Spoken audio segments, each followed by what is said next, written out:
All right, today we're going to pull back the curtain on a part of government finance that, believe it or not, affects every single one of us, but it's almost totally invisible. It's a system that directs billions and billions of dollars, and it's one of those things that once you see it, you'll start seeing it everywhere. I mean, what if I told you that governments had a massive secret budget that doesn't show up in any of the official documents? A hidden budget that quietly directs billions of dollars every year. It sounds like something out of a spy novel, right? But I promise you, it is very, very real. And it has a name: Tax Expenditures.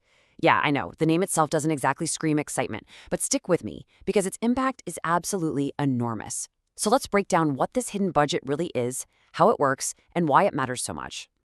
Right, so how on earth can you spend money by, well, not taxing? It sounds like a total riddle, doesn't it? But that is the fundamental idea, the core concept behind this whole thing. To put it simply, a tax expenditure is just a tax a government chooses not to collect because it wants to encourage a certain behavior or achieve a specific goal. Think about it like this. If the government was supposed to take $100 from you in taxes, but then decides not to, isn't it pretty much the same as them just handing you $100? That's why it's called an expenditure.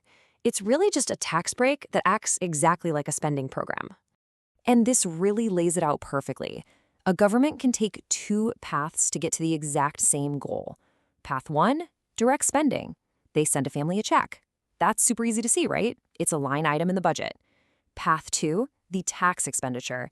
They give that same family a tax credit. The family ends up with the same amount of money in their pocket either way, but for us trying to follow the money, that second path is way, way harder to see. And, governments have a whole bag of tricks for this, a whole toolkit. You've got deductions, which shrink the amount of your income that even gets taxed in the first place. Then you have credits, which are awesome, by the way. They're like a direct coupon, a dollar-for-dollar discount off your final tax bill. And then there are exemptions, deferrals, special low tax rates. Each one is a tool designed to get us to do something specific, all without ever showing up as spending in the official budget. Okay, to bring this down to earth, let's use a classic example pretty much everyone's heard of: the home mortgage interest deduction. The whole idea is that by letting homeowners deduct their mortgage interest, the government is using the tax code to try and make buying a home more affordable. It's a perfect example, and it is a huge one. We're talking about tens of billions of dollars in uncollected taxes every single year. So helping people buy homes, that sounds like a no-brainer, a total win-win, right? But here's where it gets really complicated. Are these tax breaks a smart, efficient way to make good things happen, or are they just harmful loopholes in disguise? And that right there is the heart of a huge debate. And just listen to this quote from the U.S. Government Accountability Office. It really nails the criticism. What they're saying is, hey, even with something that seems universally good, like the mortgage deduction, there can be a downside. If we're pushing everyone to pour their money into houses, are we accidentally starving other parts of the economy that might actually create more growth? It's a really powerful and critical question. So you've really got two camps here. On one side, people argue, look, this is great. It's a stable, simple way to lower taxes and guide the economy without all the political drama of budget season. But the other side fires back, whoa, not so fast. A lot of these breaks are inefficient, they often help people who might not need it the most, and they turn our tax code into an absolute nightmare of confusing, sometimes contradictory rules.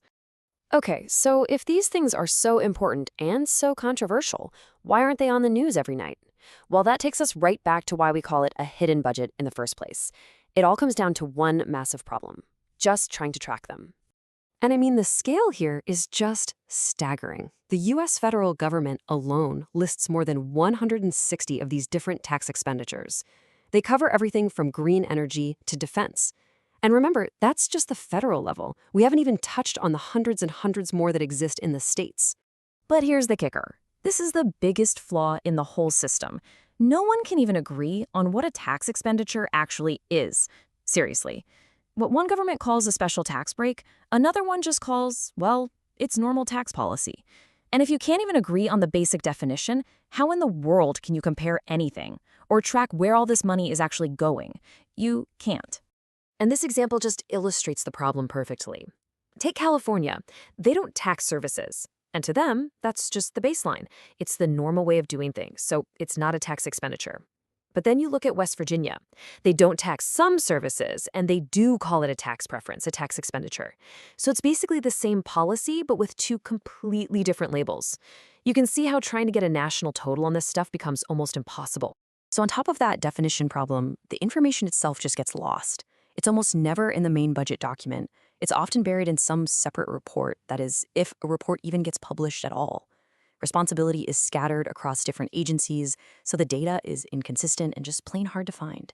It's not some grand conspiracy to hide it, it's just a system that is, by its very nature, deeply fragmented and opaque. So after all of that, what's the big takeaway here?